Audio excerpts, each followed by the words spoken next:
What's up, everybody? Welcome back to the podcast. Today I'm with Matt from MySlumberYard.com. Matt, welcome.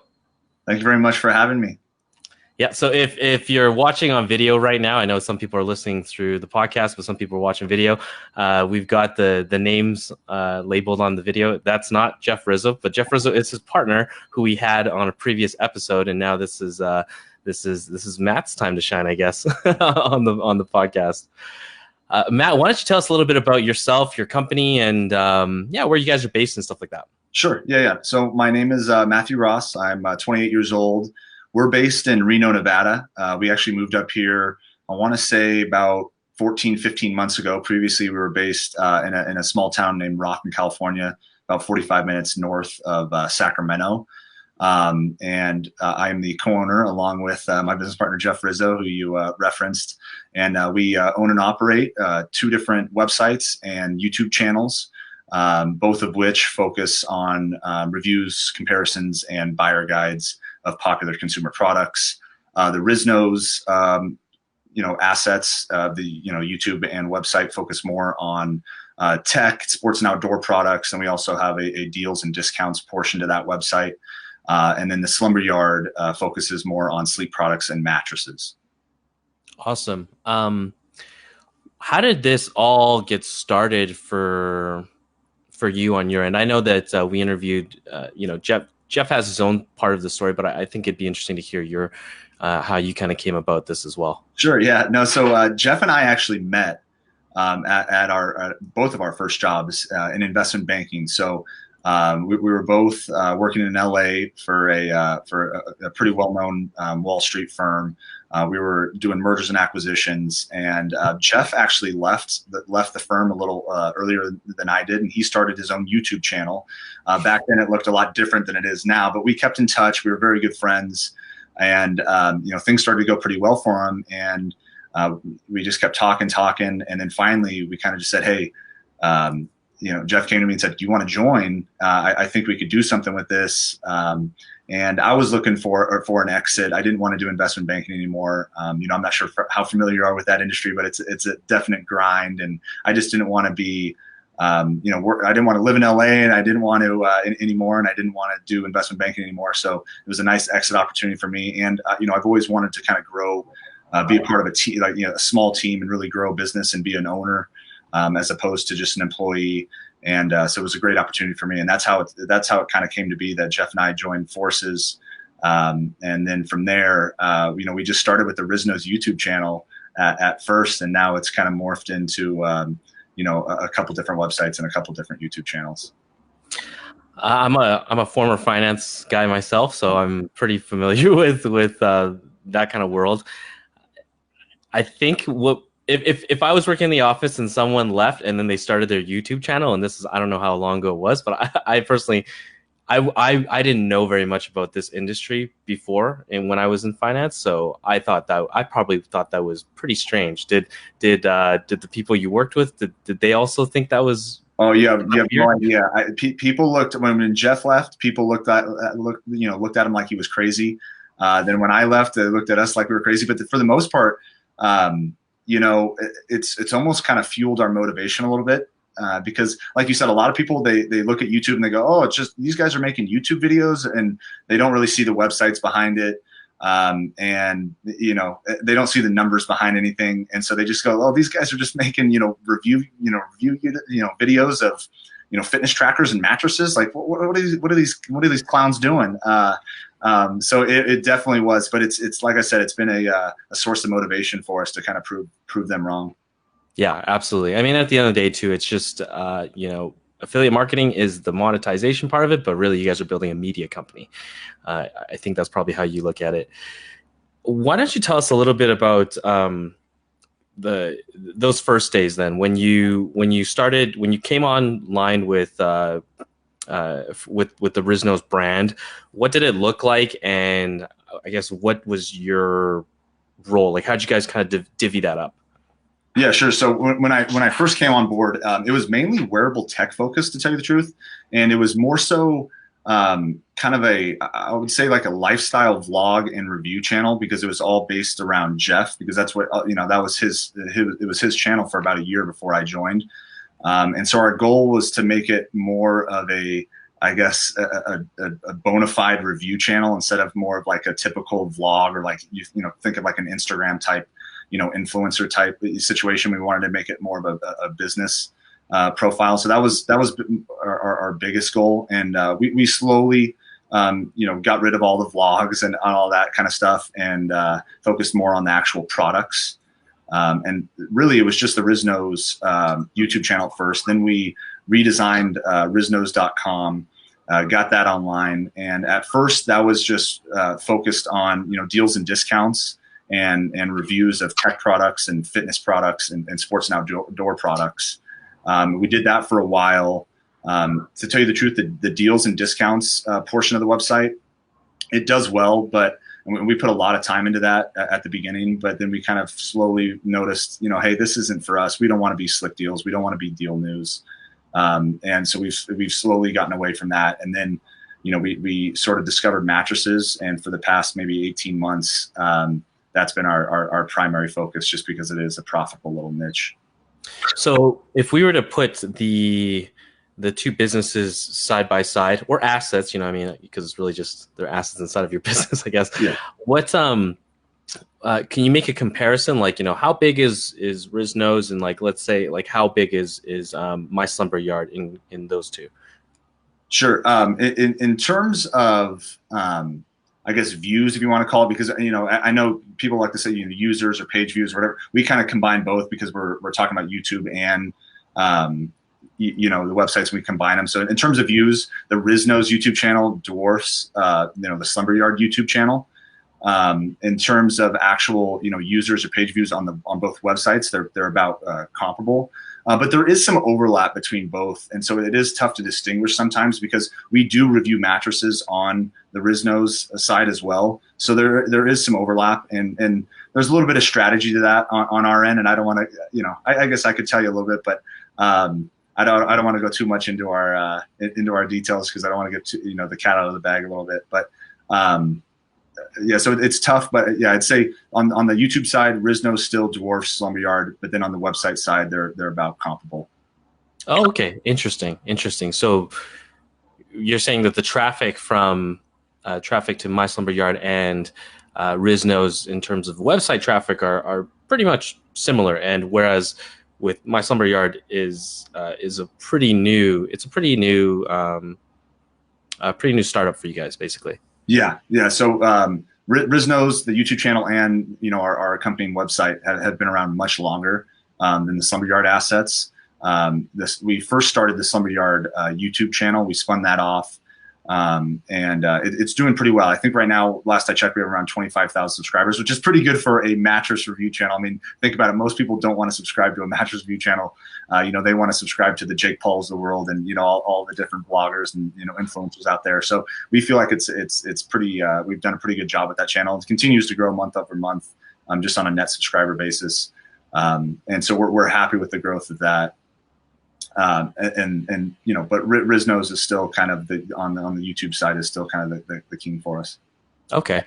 Yeah, and I guess just to shed a little bit of light with that, the rizknows, in terms of, I guess, a YouTube channel, I didn't look at the traffic stats from the website, but the YouTube channel is pretty much about 500K for the channel, and it's basically just product reviews, at least from the stuff that I've seen, which is a feat in itself. So congrats to that. Why don't you let us know about how this whole balancing thing worked out, right? Because you guys, you've got this one thing, that you've got this one business, and then now you're kind of trying to take care and build this other one, right? Which is, it's hard enough building one business, but you got to maintain the other one, and you got to build this one. So how does that look? Well, I'll be honest with you. I'd say over the past 12 months since we've been building, 12, 15 months since we've been building the SlumberYard, most of our time has gone towards that website and that YouTube channel, just because, like you said, we've been trying to build it up. I don't want to say rizknows was on autopilot, but we've kind of let it not go. On the website side, yes, we haven't paid much attention to it. Obviously, we've paid attention to the YouTube channel because that's still kind of our bread and butter. But I'd say, maybe it's been 80-20. 80% of our time has been spent on the SlumberYard versus 20% on rizknows over the past 12 to 15 months. Okay, awesome. So what was the what was the planning for MySlumberYard? Like, how did that look like? Because obviously, I think when I spoke to Jeff last time, he pretty much said that he didn't really know what he was doing at the very beginning. But somehow you guys have put something together that's pretty awesome. So the second time around, obviously, it's going to be a little bit more planned. You know what you're doing at that point. So how did that look like in terms of the planning stages for you guys? Yeah, and I would agree with Jeff on that sentiment for the most part too, is because like we touched upon earlier, we both came from the finance world, so we weren't we didn't grow up in this SEO website development world, and so we've had to learn a lot on the fly. We have good business acumen, I like to think, just because we did come from the finance world, and so that's helped out a lot in certain respects. But yeah, from a website development standpoint, we've had to learn a ton, and we've had to lean on other people to help us with that. And so really when we were redesigning rizknows for this first time, and then when we launched MySlumberYard.com, and we're such a small team, we outsourced all of our website development to a company in Sacramento, and we leaned on them heavily when it came to the site map and everything like that. Obviously, keyword research, Jeff and I were very heavily involved with, and so we were involved with our third-party firm all the way. But from a technical standpoint, anything like that, they handled the majority of it for us. And so I luckily it didn't fall on my shoulders too much, or else it would have turned into a disaster probably, just because I didn't have the acumen back then. Mm-hmm. I guess so. Beyond the website stuff, though, like, are we talking about you are on the phone talking to the manufacturers and stuff like that, trying to get them to send you matches, or like, I guess you maybe already had some of that stuff because of the previous content with rizknows? Yeah, so you bring up a good point. So rizknows to us is a little bit like a testing ground, because we have 500,000 subscribers, and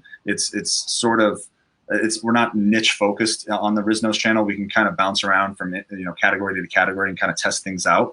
We tested mattresses first on rizknows. Obviously, it was very positive results, and that's why we decided to spin off and SlumberYard. And so we were already in contact with the major mattress brands. We had relationships with them.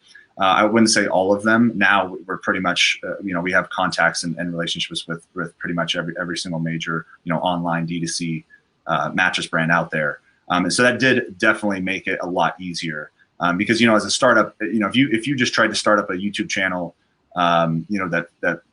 reviewed mattresses or a website, and you tried to get a hold of these major mattress brands, they probably would not be very receptive to it. But since we had a track record, and we had we could show success with the rizknows videos, they were much more willing to send out products to us, and make the whole process a lot smoother. Mm-hmm. Mm-hmm. I personally haven't really looked into the mattress space myself in terms of like competition from like let's say a SEO metric point of view, but from what I can read on the news and stuff like that, there was that one incident that occurred where I think one of the mattress providers sued one of the affiliate sites, and that I think that happened before you probably started. So did that affect the way that you thought about how to build this site? Definitely. And that did happen. There's been a few different lawsuits between brands and affiliate sites over the years. Luckily, that did happen before we joined, so we entered the space, and so we were very aware of it. And we've been very, very careful, treading through these waters, because the mattress space is so competitive between all the different brands, between all the different affiliate review sites. It would shock you kind of what goes on behind the scenes, and who actually owns some of these sites and who doesn't, which ones are independent, which ones aren't. And so we were very cognizant, of which brands, we should maybe be a little bit more careful with, all this kind of stuff. And that definitely helped shape our viewpoint on the industry and how to approach our content. And, on that note, that's why we take such an honest, unbiased approach, is because we never want to get entangled with any of that kind of funny business. And so we've been offered some crazy things from different brands to do certain stuff, and we've always turned them down. And because, you know, our main goal is to stay 100% independent, 100% you know, unbiased, because we feel in the long run that's what's going to help us. Sure, in the short run we could have probably made a little bit extra money by engaging some of these brands and taking some of these you know, offers, but we felt long term it's best to stay, you know, out of all the funny business and you know, just stay unbiased. The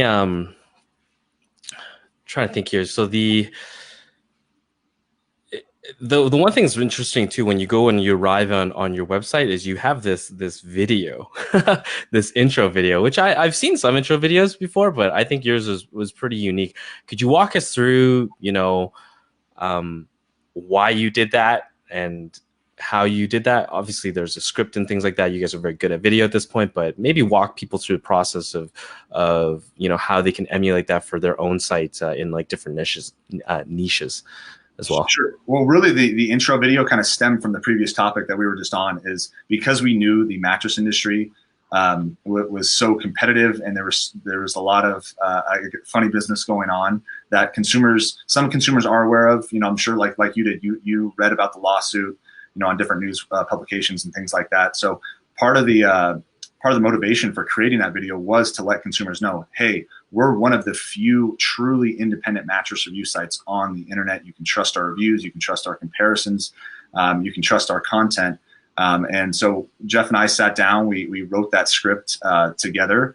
And, you know, obviously we didn't want to throw anybody under the bus, any of our, you know, competitors or brands or anything under the bus. So we tried to stay fair and unbalanced. But at the same time, you know, let consumers know, hey, you can trust this website. It's not like, you know, the other 5 to 10 major, you know, review sites out there that maybe do have a special relationship with a certain brand, or they are influenced by, you know, a certain affiliate relationship.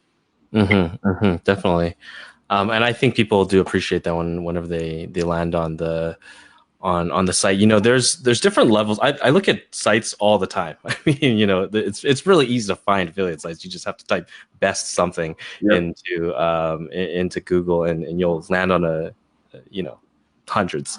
But you know, there's different qualities as well, and I think you guys do a really good job. I mean, if you're going on your reviews, you can see, like, you know, you've got your team members sleeping on the mattresses. I think you're like cutting them up as well, showing the different layers, which is really, really cool. But obviously you can only do that if you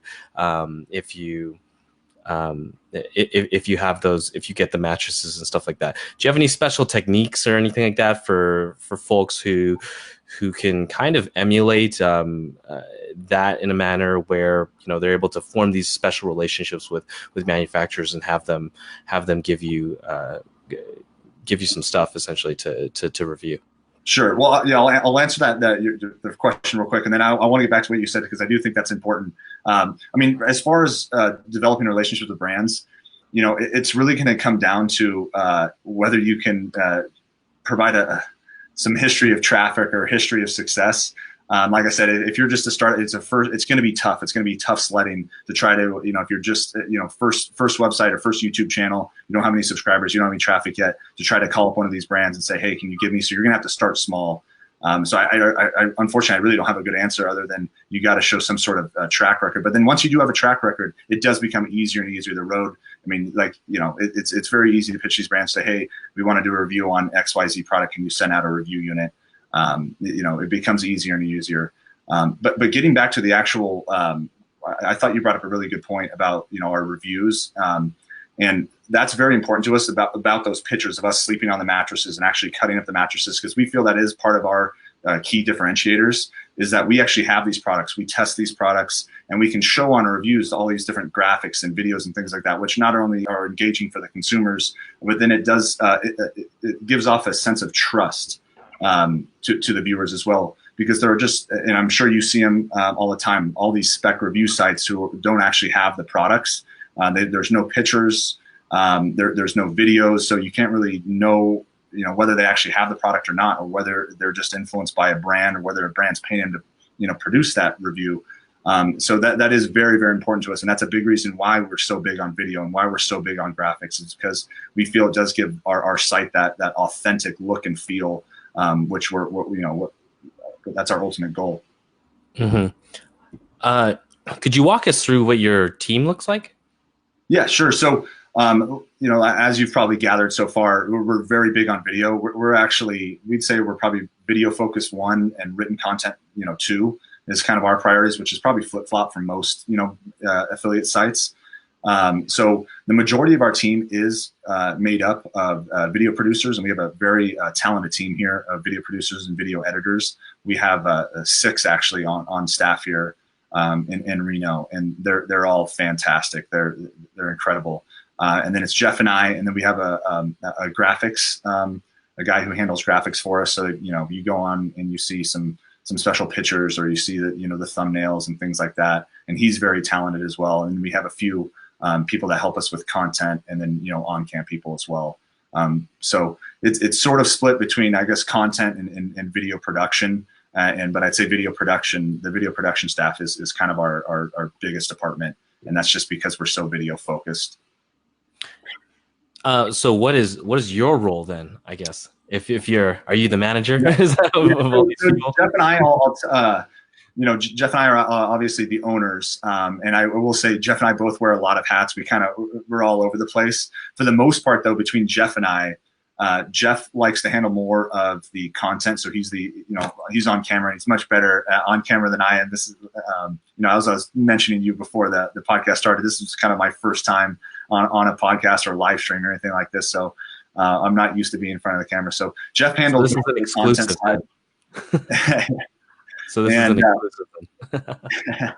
And Jeff's much better looking than I am too, so that helps out as well. That's part of the reason why he's on camera and I'm not. But so yeah, Jeff likes to handle more of the content side, and then myself, I like to handle a little bit more of the administrative stuff. So that includes not only obviously the HR stuff just for all the employees, the accounting, finance, all that kind of stuff, brand relationships. So as we've kind of touched upon during the podcast already, is I'd say a lot of my day is just on the phone with different brands. Either getting new products, talking about new content, talking about new strategies, things like that. So that's a lot of my day, brand relationships, and then obviously also I handle a lot of the content programming side of things. So kind of scheduling out what videos to produce, what written content we should be working on over the next kind of 2 to 3 weeks, and we usually have about a 2 to 3 week schedule out. And Jeff also has a hand in that as well. But that's kind of my role. So I wear a bunch of different hats, but it keeps things interesting. So I'm not, I get here in the office and it's not just the same repetitive things, day after day after day. One minute I could be working, in QuickBooks, and the next, 30 minutes later I'm on a call with a brand, and then 30 minutes later I'm on hrefs doing a bunch of research. So it kind of keeps things fresh. Well, I'm glad that you mentioned hrefs, just because that was going to be my next question. Was if you've got your if you've got the content programming hat on, I'm assuming that probably means you're the YouTube SEO person as well. Is that true? I'm the one that preps the videos, but Jeff's also heavily involved with this as well. And for us, it's the content programming side is sort of a balance between, obviously it's heavily dictated by search, what people are searching for, what products are trending upwards, which products are trending downwards. And then also it's balanced with, the competition, where we think we can rank, where we're currently ranking. And so it's kind of a balance of both those ends for us. I think might be interesting. Something that might be interesting is that since you are what you say a video first business, and it says that you said that you mentioned you're using Ahrefs. So how do you use Ahrefs differently than other folks? Because I think most people are probably using it just for written content, essentially, right? Whereas you are probably using it maybe differently. Yeah, well, it's nice. I'm on it right now. It's on my other screen, but You know what's nice is on hrefs. I want to say it was a few months ago, updated their Keywords Explorer. I don't know if you noticed that, and you know now that includes. I'm looking at right now YouTube, Amazon, Bing, Yahoo. So that helped out a lot.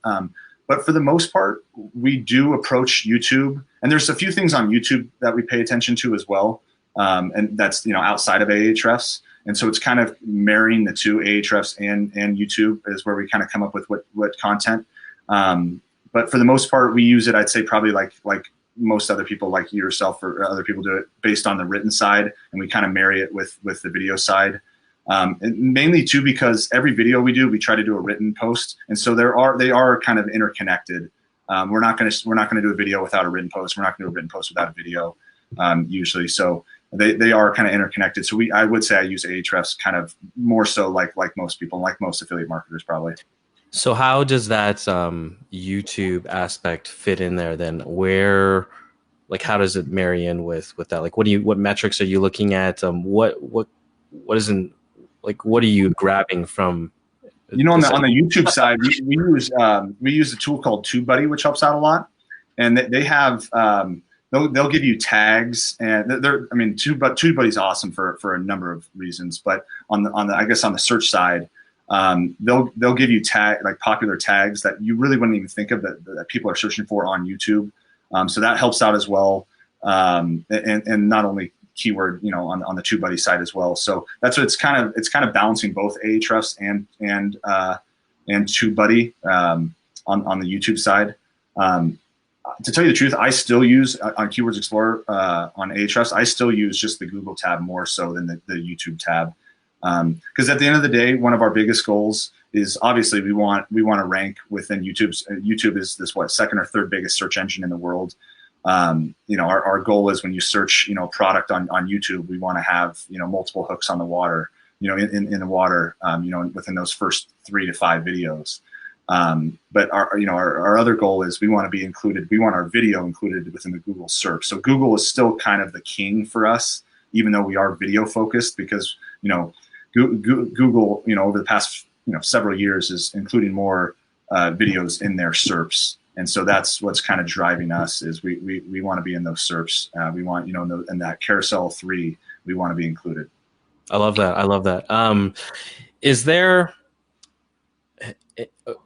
I want to talk a little. Yeah, I actually want to dive deeper into YouTube SEO, just because I don't think we've really talked about that ever on the website, and you guys are, you guys are doing this every single day. So in terms of the SERP, when you're looking at a search engine results page, there's that carousel you mentioned. So I don't know how many go in a carousel, but the first 3 are the ones that are the most important, right? Yeah. Is there a technique to getting into that first 3 over, further down? Yeah, there's certain things. I'll just tell you from the get-go. We don't know. If I had the exact answer, well, I don't know if I tell you, but but I don't have the exact answer. It's honestly, we've tried. We've A/B tested all kinds of different things to ensure that, hey, we want to get in this carousel. And a lot of times for certain search terms, and we still can't figure this out. And again, we've asked consultants, we've tried everything. Is some search terms Google doesn't include the video carousel, and so sometimes you just you get screwed by that. It's like, hey, you do all this work, you produce a video, and you're hoping that, and then just Google won't include a video carousel. And then some search terms they will include video carousels, and so that's the biggest hurdle. Is sometimes you just don't know. And I wish I had an answer. We've tried testing, we've tried asking all kinds of SEO consultants, everything. And we've never got a clear, concrete answer on that. And so I wish I had a better answer for you on that. But then as far as if there is already an existing carousel, for a search term, obviously there are certain things you can do to try to push it up, to be in one of those top 3 spots. And I don't want to give too much away, because there are certain things that can help you do that. And so if it's okay, I might try to be quiet on that, just because I don't want to give too much to our competitors, I guess. Why don't I angle it in this way then? Because I totally understand. You got to protect your business at the end of the day, because it's feeding you. But are we talking about regular metrics that would influence that, like in terms of like, you know, watch time or you know, the session length time? Maybe you could go over Definitely. YouTube SEO 101 that Sure. that's I mean, important for you. you hit it on on the head, the nail on the head right there. Watch time is definitely the biggest factor, and that's why when you watch some of our videos, a lot of it is we try to tease people. I guess the format of your videos is extremely important, and that's all dictated by watch time. So you don't want to you want to obviously be engaging and keep you know, the viewer engaged, but you also want to give them too much too early, because then your watch time is going to be very low. You know, because they'll get what they need and they'll click off. And so it's kind of a balancing act there as well, keeping them engaged, but also keeping them, you know, to watch 4 or 5 minutes into the video, because that is definitely key. And then there's other things. Obviously, you know, you're talking about, this is pretty obvious. You're talking about likes, you're talking about comments, engagement, stuff like that. There's certain time frames where I believe Google gives certain videos more preference. If you can get more engagement within those first 48 to 72 hours. I think that goes a long way, you know, for as far as Google search and everything like that. But yeah, I'd say those are kind of the major ones for us. Do you collect emails on either of the sites? We do. So we have a giveaway program on both sites, or both YouTube channels. We do collect emails on both websites as well. We do occasionally, we'll send out some email blasts, but that's actually potentially an avenue for growth for us, you know, later on down the road, because we really haven't done much with those email lists yet, which, you know, I guess might be surprising to some folks, but mainly it's just we haven't had too much time yet to dedicate to you know, monetizing our email lists or anything like that. It's usually around major, on the rizknows side, it's usually around major shopping holidays, Amazon Prime Day, Black Friday, Cyber Monday. We will use those email lists to our advantage. On the SlumberYard side, it's a little bit more difficult, and it's such a newer property that that the email list isn't quite as robust as the rizknows side. Gotcha. That makes a lot of sense. So how are you guys preparing for Prime Day on your end? Yeah, so Prime Day, you know, that on the SlumberYard, it's not as important, just because you know, most of the brands we work with, although they do sell their beds on Amazon, we go direct to their website, so it's not as important on the SlumberYard side. Of course, we probably will do a few things, a couple, you know, best Amazon Prime Day mattress videos, things like that, maybe a post to see if we can rank. But it's more important on the rizknows side, just because we are a little bit more tech focused on that side, more deals and discounts focused. So really, you know, I'd say about a, you know, week, last week, yeah, about 2 weeks out, we started prepping for it.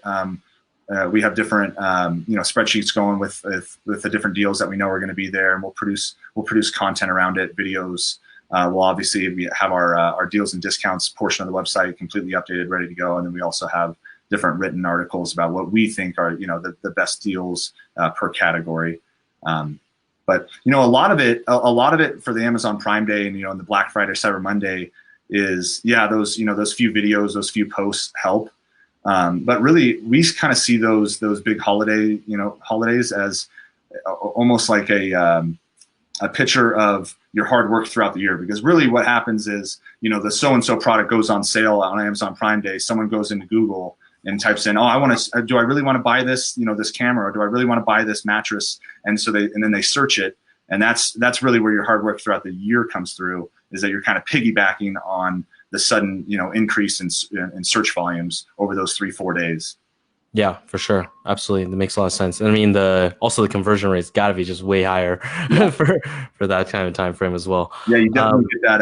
I forget. I think it's called the halo effect. Some people call it the halo effect. I've heard different names where obviously, yeah, you know, you get the click, and so you place the cookie, but then you also get the benefit of them, because it is Amazon Prime Day or Black Friday or Cyber Monday. You know, they purchased a few other products, so the cart value is much higher than normal, and you know, like you said, the conversion rate's a little higher than normal as well. So it definitely helps out.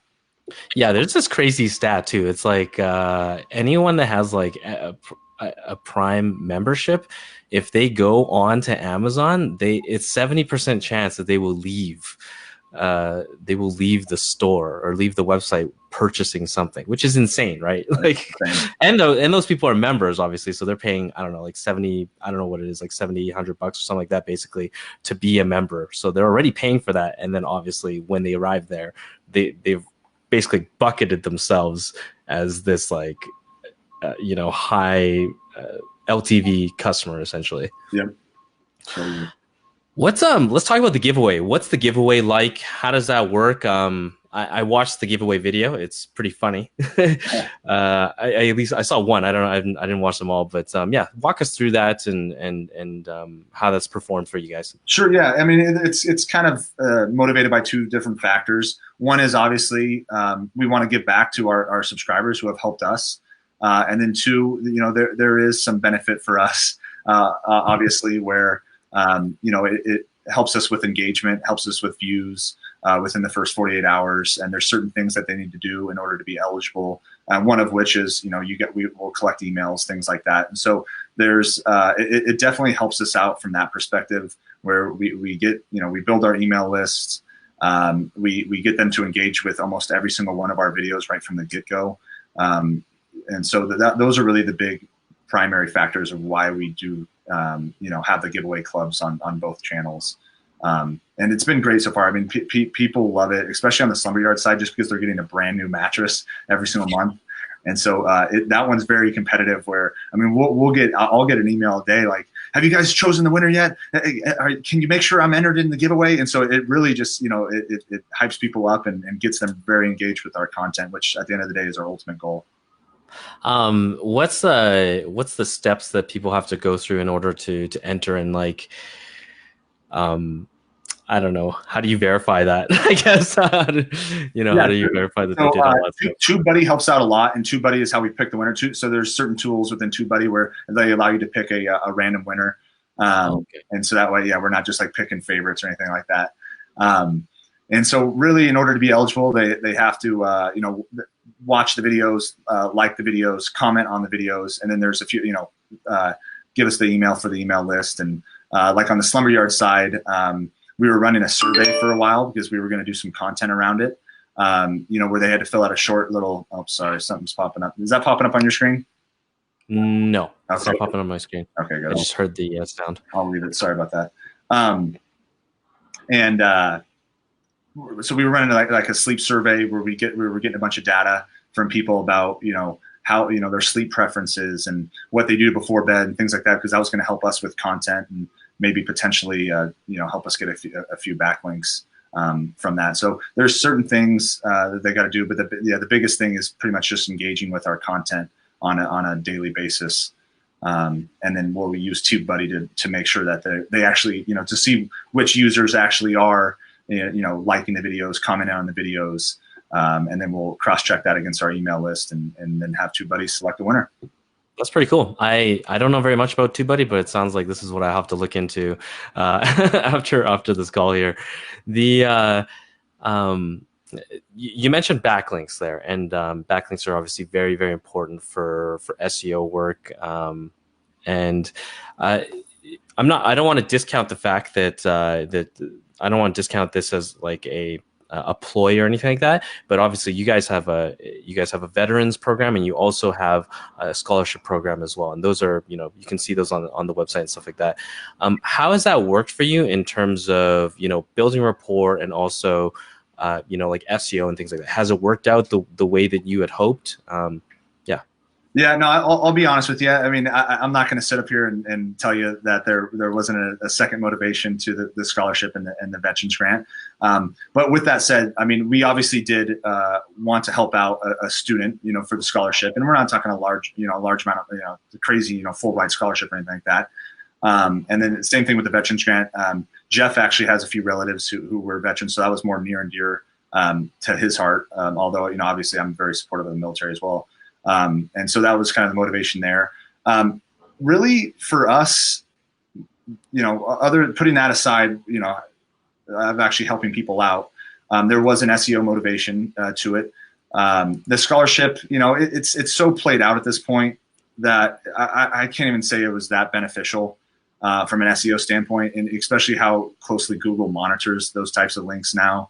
And not only that, the universities now are getting more and more away from, listing those third-party scholarships that I can't even, I don't think it was that valuable, to tell you the truth.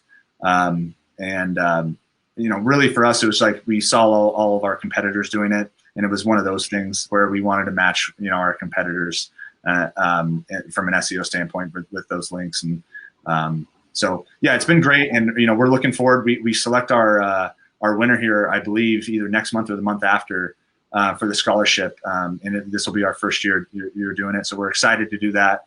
But yeah, and we'll do it again next year. And mainly next year, it'll just be to help out a student, because like I said, I don't think there was that much value from a backlink SEO standpoint with the scholarship, just because it is so played out at this point. And it took a lot of my time to try to get those links. So I don't know. Have you had any experience with the scholarships? I'm obviously you're very they're played out. Yeah. There's not necessarily much value from an edu than a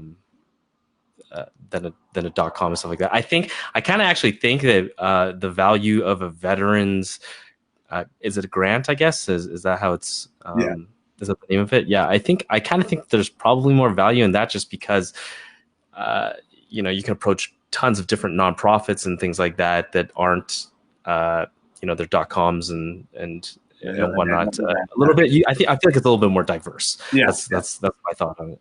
Have you felt? Do you feel the same way, like in terms of the veteran?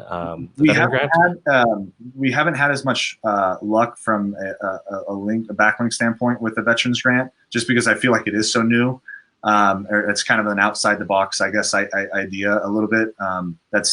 Was pretty much, it's basically similar strategy to the scholarship, obviously. So we have run into some roadblocks yet on that side. And we haven't had as much luck just from a volume standpoint, volume of links. So hopefully in the future, though, we'll continue to gather more and more, just because there aren't many people doing this. So we'll see. I guess the short answer is the cat's not, we can't answer that yet. I guess it's too early. Okay. Yeah, I mean, it's amazing too. Like, all you have to do is just go into like some of the most competitive niches, and like obviously you're in a competitive niche, but there are way more competitive niches out there. You just have to go and you just gotta go and look at what those people are doing, because it's it's pretty clear that if it's high competition, they're pretty much like guns blazing with the SEO and the content and all that kind of stuff. You just have to go there to a really competitive niche and grab what you can and see if it works on your end. I know it's tough for us too, because we have such a small team, and like I mentioned earlier, we all wear so many different hats. We don't have like a dedicated SEO team, where some of our competitors not only in my space, but like you said, some of these other competitive spaces, they have full teams dedicated to this, so they outsource to full backlink firms who are just constantly, and so it's tough to compete especially for small teams like us. So we do our best, but it's a competitive environment out there. Yeah, don't worry. The riches are in the niches. So there's there's the high end and there's the low end, and there's realistically there's room for everyone. At the end of the day, I want to talk about CRO, so conversion rate optimization. Is there a strategy that you guys employ for just increasing conversions based on your YouTube content or your written content or anything like that? Yeah, I'd say on the YouTube content, we're a little bit more sophisticated, just because we have more experience in that realm than the website content. And I say that mainly on the website side, just because Jeff and I aren't developers. If we were developers, we would be A/B testing like crazy, all kinds of different hotspots, different colors, different all that. The problem with us is, we outsource our development, and so everything takes such a long time to get stuff done that we haven't A/B tested it as much as we'd like to on the written side. We have talked to certain people. We've read up on different conversion techniques and things like that. So we do try on the written side, obviously, to optimize all of our affiliate links as best as possible.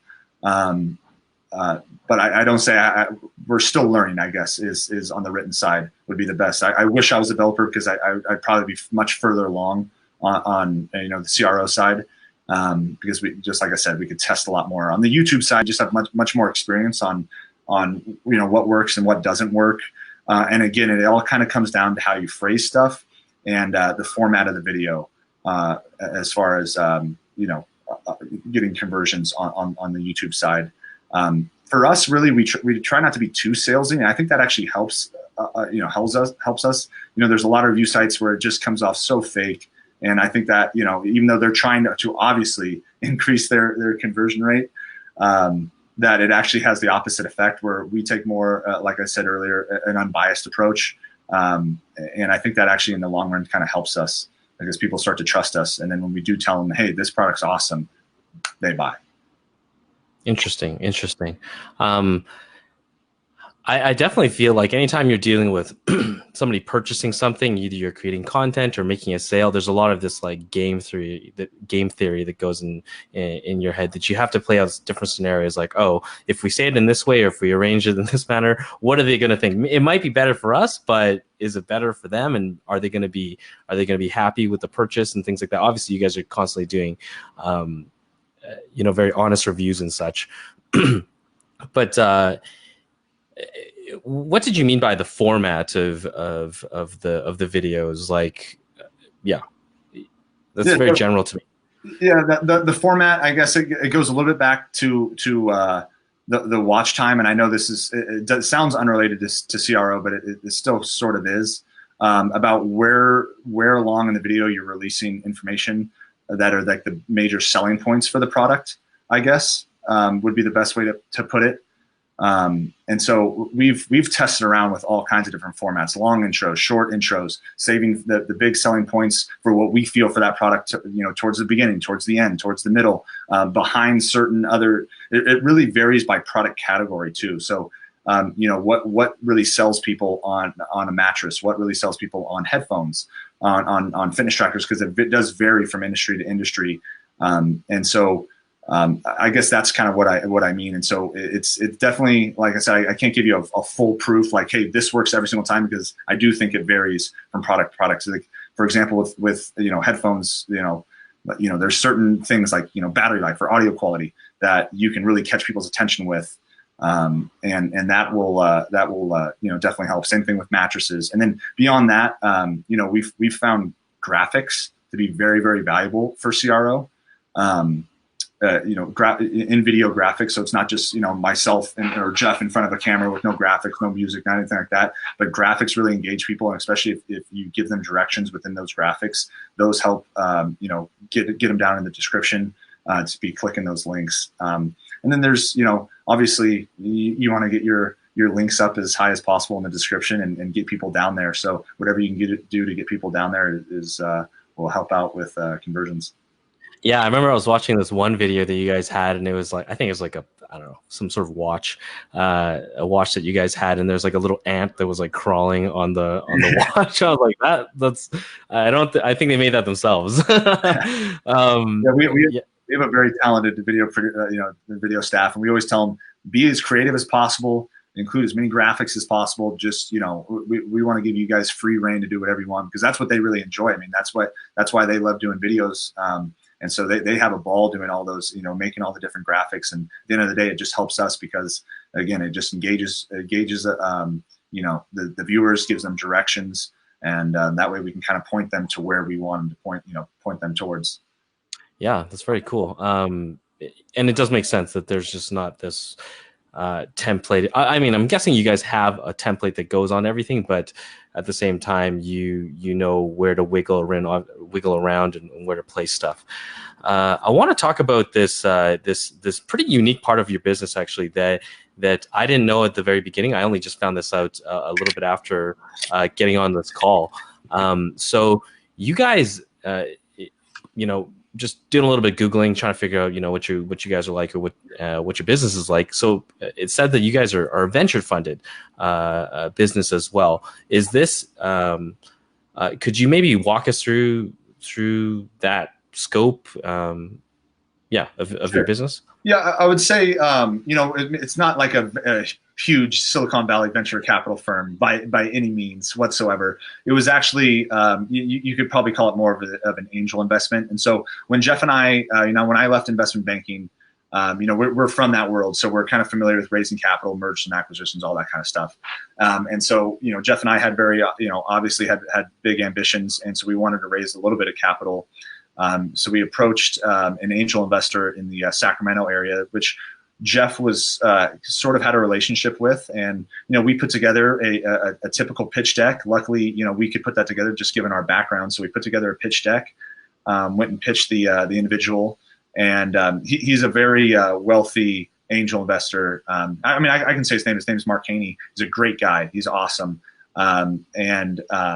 he was interested in the business and decided to invest. And this was back in maybe when we first started 2015, 2016.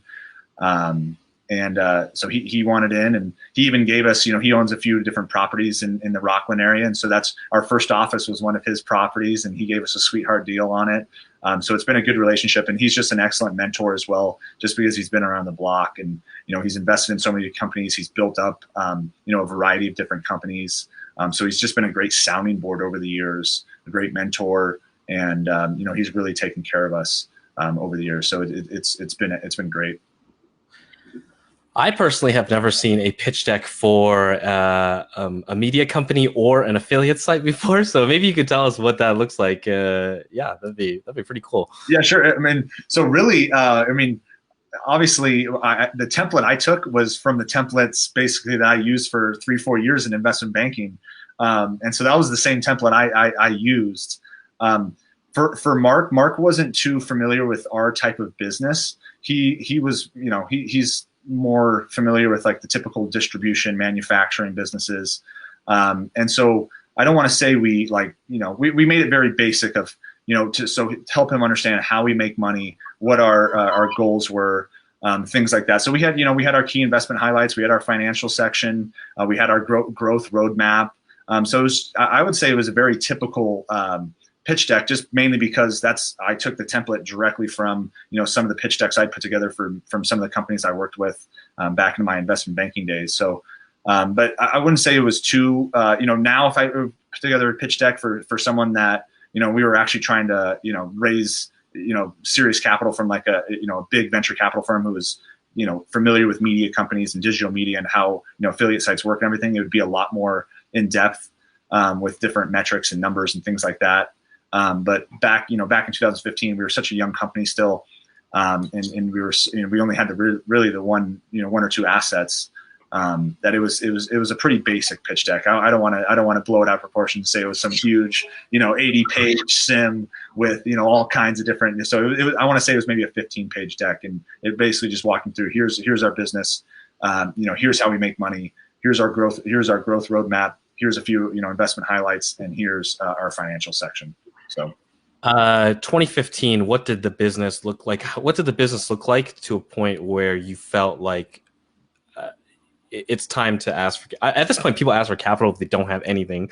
but obviously it sounds like you had maybe some revenue or something like that. Yeah, no, we definitely had revenue. I want to say back then we were probably in the $300,000 to $500,000 range in revenue. So it was very early on. And, we really, for us, Jeff and I, we needed the money because we wanted to grow quickly. So we wanted money back then it was just Jeff and I working out of his house too. So we didn't even have an office back then. And so we wanted, we wanted office space. We wanted to hire people. We needed, new production equipment. And so that's really where the money went, back then. And so that's why we needed it. And that's why we approached Mark, for the growth capital investment or angel investment, whatever you want to call it. Was he the only person that you approached? Yeah, he was the first and only. And like I said, Jeff had a pre-existing relationship with him. It was more of they were acquaintances. I wouldn't say they were friends yet or anything like that. And Mark, Mark's to the stage now where I want to say he's probably invested in 10, 20 different companies in the Sacramento Rockland region. That's mainly where he focuses. He liked what we had, and he thought it was kind of different than what he's normally seen. And, from the different types of companies that pitches them. And, he was interested, and luckily, we liked him. We got a very good vibe from him from the get go. He really helped us out at the start. Like I said, he gave us a sweetheart deal on rent. Not only that, one of the companies he owns and operates is a outsourced HR and accounting firm. And so they actually then took over our HR and our accounting during that first growth phase where, they were handling all the QuickBooks for us and, all the different HR paperwork and things like that. So that way Jeff and I could just focus on growing the business back then. Are there any top lessons that you can say that Mark handed off to you? Because obviously he has a different background in terms of how he's grown businesses. Like, what did he say to you that maybe you could highlight? Yeah, I think the big thing with Mark is like I said, he doesn't have direct experience with digital media or media companies or affiliate marketing or anything like that. It was more the advice he's given is big picture stuff, what to focus on, what not to focus on, and then a lot of HR advice as well. Just because he's grown so many companies, he was the CEO of a large security company.